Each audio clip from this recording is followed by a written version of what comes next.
TV, forever on fire. Darshan and ಗ್ಯಾಂಗ್ಗೆ ಮುಳುವಾಗುತ್ತಾ fingerprint ಅಂತ ಹೇಳಿ. ಯಾಕಂತ ಹೇಳಿದ್ರೆ ರೇಣುಕಾಸ್ವಾಮಿ ಕೊಲೆ ಕೇಸ್ನಲ್ಲಿ ಖಾಕಿಗೆ ಮಹತ್ವದ ಸಾಕ್ಷ್ಯಗಳು ಲಭ್ಯವಾಗ್ತಾ ಇದ್ದಾವೆ. ಆರೋಪಿಗಳ ಫಿಂಗರ್ ಪ್ರಿಂಟ್ ವರದಿಯನ್ನ ಪೊಲೀಸರು ಪಡೆದುಕೊಂಡಿದ್ದಾರೆ. FSL ವರದಿಯಲ್ಲಿ ಫಿಂಗರ್ ಪ್ರಿಂಟ್ ಮ್ಯಾಚ್ ಆಗ್ತಾ ಇದೆ ಎಂಬ ಮಾಹಿತಿ ಇದೀಗ ಲಭ್ಯವಾಗ್ತಾ ಇದೆ. ಅಂದರೆ ಆ ಶೆಡ್ನಲ್ಲಿ ಏನು ಡೆಡ್ಲಿ ಶೆಡ್ ಇದೆ, ಪಟ್ಟಣಗೆರೆಯ ಶೆಡ್ನಲ್ಲಿ ಆತನ ಕೊಲೆಗೆ ಬಳಸಿದಂಥ ವಸ್ತುಗಳ ಮೇಲೆ ಇವರ ಫಿಂಗರ್ ಪ್ರಿಂಟ್ ಇದೆ. ಒಂದು ದೊಣ್ಣೆ ತೆಗೆದುಕೊಂಡು ಹೊಡೆದಿದ್ರ, ದೊಣ್ಣೆ ಮೇಲೆ ಪ್ರಿಂಟ್ ಇರುತ್ತೆ. ಅಥವಾ ಆತನಿಗೆ ಶಾಕ್ ಟ್ರೀಟ್ಮೆಂಟ್ ಕೊಡಲಿಕ್ಕೆ ಅಥವಾ ಶಾಕ್ ಕೊಡಲಿಕ್ಕೆ ಮಾಡಿದ್ರಲ್ಲ, ಆ ಉಪಕರಣದ ಮೇಲೆಯೂ ಕೂಡ ಫಿಂಗರ್ ಪ್ರಿಂಟ್ ಇರುತ್ತೆ. ಸೊ ಫಿಂಗರ್ ಪ್ರಿಂಟ್ ಮಾದರಿಯನ್ನು ಇವರು ಅರೆಸ್ಟ್ ಆದ ನಂತರದಲ್ಲಿ ಪಡೆದುಕೊಂಡು ಆ ಎರಡೂ ಫಿಂಗರ್ ಪ್ರಿಂಟ್ಗಳನ್ನು ಮ್ಯಾಚ್ ಮಾಡ್ತಾ ಹೋದರೆ ಮ್ಯಾಚ್ ಆಗ್ತಾ ಇದೆ ಅನ್ನೋ ಮಾಹಿತಿ ಸಿಗ್ತಾ ಇದೆ. ಪಟ್ಟಣಗೆರೆ ಶೆಡ್, ಶವ ಸಾಗಿಸಿದ ವಾಹನದಲ್ಲಿ ಫಿಂಗರ್ ಪ್ರಿಂಟ್ ಪತ್ತೆಯಾಗಿದೆ. ಫಿಂಗರ್ ಪ್ರಿಂಟ್ ಪಡೆದ ವಸ್ತುವಿನಲ್ಲಿ ಹಲ್ಲೆ ಮಾಡಿರುವಂಥ ವರದಿ ಕೂಡ ಬಂದರೆ ಕಷ್ಟ ಆಗುತ್ತೆ. ಮರಣೋತ್ತರ ವರದಿಗೆ ಫಿಂಗರ್ ಪ್ರಿಂಟ್ ಮ್ಯಾಚ್ ಆದರೆ ದರ್ಶನ್ ಅಂಡ್ ಗ್ಯಾಂಗ್ಗೆ ಇನ್ನೂ ಸಂಕಷ್ಟ, ಈಗಾಗಲೇ ಸಂಕಷ್ಟದಲ್ಲಿದ್ದಾರೆ, ಇನ್ನೂ ಸಂಕಷ್ಟ ಎದುರಾಗುತ್ತೆ. ಇದರ ಜೊತೆಗೆ CCTV ಮೊಬೈಲ್ನಲ್ಲಿ ಪತ್ತೆಯಾಗ್ತಾ ಇದ್ದಾವೆ ವಿಡಿಯೋಗಳು. ಇನ್ನೊಂದು ಕಡೆ CDR, ಕಾಲ್ ಡೀಟೇಲ್ಸ್ ರಿಪೋರ್ಟ್, CDR, ಸಾಕ್ಷಿಗಳಿಂದ ಪಡೆದಂಥ ಸ್ವಇಚ್ಛಾ ಹೇಳಿಕೆ, 164 ಸ್ಟೇಟ್ಮೆಂಟ್ಗಳು, ಹೀಗೆ ಎಲ್ಲವನ್ನೂ ಕೂಡ ಒಂದು ಕಡೆ ಟೆಕ್ನಿಕಲ್ ಎವಿಡೆನ್ಸ್ಗಳ ಮೂಲಕವೇ ಆ ಕೇಸನ್ನು ಬಿಲ್ಡಪ್ ಮಾಡ್ತಾ ಇರೋದನ್ನು ನಾವಿಲ್ಲಿ ಗಮನಿಸ್ತಾ ಇದ್ದೀವಿ. ಟೆಕ್ನಿಕಲ್ ಎವಿಡೆನ್ಸ್ಗಳನ್ನು ಇಂಚಿಂಚು ತಾಂತ್ರಿಕವಾಗಿ ಸಿಗುವಂಥ ಯಾವ ಸಾಕ್ಷ್ಯಗಳನ್ನು ಕೂಡ ಪೊಲೀಸರಲ್ಲಿ ಮಿಸ್ ಮಾಡಿಲ್ಲ. ಪ್ರತಿಯೊಂದನ್ನು ಕೂಡ ಇಂಚಿಂಚು ದಾಖಲು ಮಾಡ್ತಾ ಹೋಗ್ತಾ ಇದ್ದಾರೆ. ಒಂದು ಕಡೆ ಟೆಕ್ನಿಕಲ್ ಎವಿಡೆನ್ಸ್ಗಳು ಹಾಗೆ ಸಾಂದರ್ಭಿಕ ಸಾಕ್ಷ್ಯಗಳನ್ನು ಕೂಡ ಇಲ್ಲಿ ಒಟ್ಟಿಗೆ ಸೇರಿಸಿಕೊಂಡು ಮುಂದುವರಿತಾ ಇದ್ದಾರೆ. ಈ ಬಗ್ಗೆ ಮಾಹಿತಿಯನ್ನು ಹಂಚಿಕೊಂಡಿದ್ದಾರೆ FSL ತಜ್ಞ ದಿನೇಶ್ ರಾವ್. ದರ್ಶನ್ ಕೇಸ್ನಲ್ಲಿ ಫಿಂಗರ್ ಪ್ರಿಂಟ್ ವರದಿ ಬಂದಿದೆ ಅಂತ ಈಗ ಮಾಧ್ಯಮದಲ್ಲಿ ಬಂದಿರತಕ್ಕಂಥ ರಿಪೋರ್ಟ್ಸ್. ಸೊ ಇದರಲ್ಲಿ 10 ಜನಕ್ಕೆ ಮ್ಯಾಚ್ ಆಗ್ತಾ ಇದೆ ಅಂತ. ಸೊ ಸುಮಾರು ಜನಕ್ಕೆ ನನ್ನ ಕೇಳಿದ್ರು, ಅಂದ್ರೆ ಇದರ ಅರ್ಥ ಈ ಕೇಸಿನ ಪರಿಣಾಮ ಏನ್ ಪರಿಣಾಮ ಬೀರುತ್ತೆ ಈ ತರ ಒಂದು ರಿಪೋರ್ಟ್ಸ್ ಇಂದ ಅಂತ.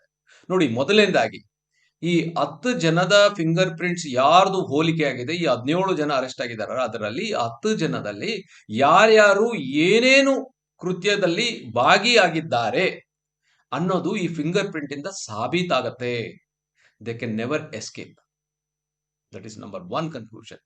ಎರಡನೇದು, ಈ ಫಿಂಗರ್ ಪ್ರಿಂಟ್ ಯಾವ ಯಾವ ಜಾಗದಲ್ಲಿ ಇದನ್ನ ರಿಟ್ರೀವ್ ಮಾಡಿದ್ದಾರೆ. ಒಂದು ಶೆಡ್ ಅಲ್ಲಿ, ಇನ್ನೊಂದು ಆ ಶೆಡ್ ಅಲ್ಲಿ ಇರ್ತಕ್ಕಂಥ ಒಂದು ಸೆಕ್ಯೂರಿಟಿ ಗಾರ್ಡ್ ರೂಮ್ ನಲ್ಲಿ ಅಲ್ಲಿ ತಗೊಂಡಿದ್ದಾರೆ, ಇನ್ನೊಂದು ಶವ ಸಾಗಿರ್ತಕ್ಕಂಥ ಗಾಡಿನಲ್ಲಿ ತಗೊಂಡಿದ್ದಾರೆ.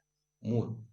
ಸೊ ಈ 3 ಜಾಗ ಅಂದ್ರೆ ಶವ ಸಾಗಿಸ್ತಕ್ಕಂಥ ಗಾಡಿನಲ್ಲಿ ಯಾರ್ ಫಿಂಗರ್ ಪ್ರಿಂಟ್ ಸಿಕ್ಕಿದೆ ಅವರು ಶವ ಸಾಗಿಸುವ ಕೃತ್ಯದಲ್ಲಿ ಭಾಗಿಯಾಗಿದ್ದಾರೆ. ಇದು ಶವ ಸಾಗಿಸುವ ಕೃತ್ಯದಲ್ಲಿ, ಇಲ್ಲ ಅವನಿಗೆ ನಾನು ಮೊದಲೇ ಹೇಳಿದಾಗೆ ಎನಿಥಿಂಗ್ ಮೇ ಬಿ ಹಾಸ್ಪಿಟಲ್ ಕರ್ಕೊಂಡು ಹೋಗೋ ಕೃತ್ಯದಲ್ಲಿ ಭಾಗಿಯಾಗಿದ್ದಾರೆ, ಆ ವೆಹಿಕಲ್ ನಲ್ಲಿ ಇದ್ರು ಅಂತ ಸಾಬೀತುಪಡಿಸ್ತಾರೆ.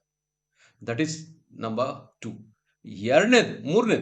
ಮೂರನೇದೇನಂದ್ರೆ ಆ ಶೆಡ್ ನಲ್ಲಿ ಫಿಂಗರ್ ಪ್ರಿಂಟ್ಸು, ಆ ಯಾವ ವಸ್ತುಗಳು ಹೊಡಿಲಿಕ್ಕೆ ಉಪಯೋಗಿಸಿದ್ದಾರೆ ಅದರ ಮೇಲೆ ಫಿಂಗರ್ ಪ್ರಿಂಟ್ಸು, ಮತ್ತೆ ಅದರ ಪಕ್ಕ ಇರ್ತಕ್ಕಂಥ ಲಾರಿ ಆಗ್ಲಿ, ಇಲ್ಲ ಟ್ರಕ್ ಆಗ್ಲಿ, ಅದರ ಗ್ಲಾಸ್ ಮೇಲಾಗ್ಲಿ, ಅದರ ಸುತ್ತಮುತ್ತ ವಸ್ತುಗಳಲ್ಲಿ ಮುಟ್ಟಿರ್ತಕ್ಕಂಥ ಜಾಗದಲ್ಲಿ, ಸೊ ಅಲ್ಲಿರ್ತಕ್ಕಂಥ ಫಿಂಗರ್ ಪ್ರಿಂಟ್ಸು, ಅಲ್ಲಿ ಇದರ ತಾತ್ಪರ್ಯ ಅಷ್ಟೇ, ಈ ಎಲ್ಲಿ ಯಾರ್ಯಾರ ಫಿಂಗರ್ ಪ್ರಿಂಟ್ಸ್ ಆ ಶೆಡ್ ನಲ್ಲಿ ಸಿಕ್ಕಿದೆ ಅವರು ಆ ಕೃತ್ಯದಲ್ಲಿ ಭಾಗಿಯಾಗಿದ್ದಾರೆ ಅನ್ನೋದು ಒಂದು ಕನ್ಕ್ಲೂಡ್ ಮಾಡಬಹುದು. ಎರಡನೇದು, ಆ ಕೃತ್ಯದ ಬಗ್ಗೆ ಸಂಪೂರ್ಣ ಮಾಹಿತಿ ಅವರಲ್ಲಿ ಇದೆ ಅಂತ. ಮೂರನೇದು, directly or indirectly they involved in the crime ಅಂತ ಕನ್ಕ್ಲೂಡ್ ಆಗುತ್ತೆ. ಎಲ್ಲದಕ್ಕಿಂತ ಇಂಪಾರ್ಟೆಂಟ್, ಯಾವ ವಸ್ತುಗಳ ಮೇಲೆ ಹೊಡಿಲಿಕ್ಕೆ ಉಪಯೋಗಿಸಿರ್ತಕ್ಕಂಥ ವಸ್ತುಗಳ ಮೇಲೆ ಅವರ ಫಿಂಗರ್ ಪ್ರಿಂಟ್ ಸಿಕ್ಕಿದೆ, ಅವರು ಆ ವಸ್ತುಗಳಿಂದ ಆಗಿರ್ತಕ್ಕಂಥ ಗಾಯಕ್ಕೆ ಅವರೇ ಜವಾಬ್ದಾರರು. ಅಂದ್ರೆ they are the persons responsible for that particular injury. ಆ ಗಾಯ ಏನಾದರೂ ಆ ಗಾಯದಿಂದಲೇ ಸತ್ತಿದ್ದೇನಂತ ಪೋಸ್ಟ್ ಮಾರ್ಟಮ್ ಏನಾದರೂ ರುಜುವಾತಾದ್ರೆ ಆ ವಸ್ತುಗಳ ಮೇಲೆ ಇರ್ತಕ್ಕಂಥ ಪ್ರಿಂಟ್ಸ್ ಏನಿದೆ ಅವರೇ they will be responsible for the so called murder. So ಇದರಲ್ಲಿ ಇನ್ನೊಂದು ಇಂಪಾರ್ಟೆಂಟ್ ಕನ್ಕ್ಲೂಷನ್ ಅಂದ್ರೆ, ದರ್ಶನ್ ಪ್ರಿಂಟ್ಸ್ ಈ 10 ಪ್ರಿಂಟ್ಗಳಿಗೂ ಹೋಲಿಕೆ ಇಲ್ಲದಿದ್ದಲ್ಲಿ ದರ್ಶನ್ ಡೆಫಿನೆಟ್ಲಿ ಆ ಜಾಗದಲ್ಲಿ ನಡೆದಿರ್ತಕ್ಕಂಥ ಕೃತ್ಯಗಳಲ್ಲಿ ಸಿಕ್ಕಿರ್ತಕ್ಕಂಥ ಎವಿಡೆನ್ಸ್ ಆಧಾರದ ಮೇಲೆ ಅವರು ಅದಕ್ಕೆ ಯಾವುದೇ ರೀತಿಯಲ್ಲಿ ಸಂಬಂಧ ಇಲ್ಲ ಅಂತ ಹೇಳಲಿಕ್ಕೆ ಬರುತ್ತೆ. ಬಟ್ ಇದರ ಅರ್ಥ ಅವರು ಈ ಕೃತ್ಯದಲ್ಲಿ ಇವರಿಂದ ಕೃತ್ಯ ನಡೆದಿದೆಯೋ ಇಲ್ಲೋ ಅಂತ ಸಾಬೀತಾಗುತ್ತೆ, ಅದು ಬೇರೆ ಅದು there are the technical evidence ಇರುತ್ತೆ, ವಿಡಿಯೋ ಎವಿಡೆನ್ಸ್ ಅಂತ ಏನ್ ಹೇಳ್ತೀವಿ ಅದು, ಇಲ್ಲ ಮೊಬೈಲ್ ಅಲ್ಲಿ ಏನಾದ್ರು ತಗೊಂಡಿದ್ರು CCTV ಎವಿಡೆನ್ಸಸ್, ಇಲ್ಲ ಅಲ್ಲಿ ಈ 10 ಜನದಲ್ಲಿ ಯಾರು ನೋಡಿದ್ದಾರೆ, ಅವ್ರು ಏನೇನ್ ಮಾಡಿದ್ದಾರೆ ಅಂತ ಅವರ ಸ್ಟೇಟ್ಮೆಂಟ್ಸು, ಇಲ್ಲ ದರ್ಶನ್ ಕೈಯಲ್ಲಿ ಅವನ ಮೇಲೆ ಹೊಡೆದಿದ್ದಾರೆ ಅಂತ ಏನ್ ಹೇಳ್ತಾರೆ, ಕಾಲಲ್ಲಿ ಗುದ್ದಿದ್ದಾರೆ ಅಂತ ಏನ್ ಹೇಳ್ತಾರೆ, ಅದ್ರಲ್ಲಿ ಫಿಂಗರ್ ಪ್ರಿಂಟ್ ಸಿಗೋದಿಲ್ಲ. ಇದು ಏನು ದರ್ಶನ್ ಕೃತ್ಯದಲ್ಲಿ ಮಾಡೇ ಇಲ್ಲ ಅಂತ ಹೋಗ್ಲಾಡಿಸಿದ್ದು ಕಷ್ಟ. ಬಟ್ ಈ ನಡೆದ ಕೃತ್ಯದಲ್ಲಿ ಅವರು ಭಾಗಿಯಾಗಿಲ್ಲ ಅನ್ನೋದಕ್ಕೆ ಈ ಫಿಂಗರ್ ಪ್ರಿಂಟ್ಸ್, ಬೇರೆಯವರು ಭಾಗಿಯಾಗಿರೋದಕ್ಕೆ ಅನ್ನೋದಕ್ಕೆ ಫಿಂಗರ್ ಪ್ರಿಂಟ್ಸ್, ದಿಟ್ಸ್ ರಿಪೋರ್ಟ್ ಎ ಸಾಕ್ಷಿ. ನೋಡಿ, ಫಿಂಗರ್ ಪ್ರಿಂಟ್ಸ್ ವರದಿಯ ಆಧಾರದ ಮೇಲೆ ನಾವು ಹೀಗೆ ಹೇಳ್ಬೋದು, ಈಗ 10 ಜನದಲ್ಲಿ ಯಾರ್ಯಾರು ಹೋಲಿಕೆ ಆಗಿದೆ, ಅವ್ರು ಯಾವ ಕೃತ್ಯದಲ್ಲಿ ಭಾಗಿಯಾಗಿದ್ದಲ್ಲ ಅಂತ ವಿಂಗಡಿಸಬಹುದು.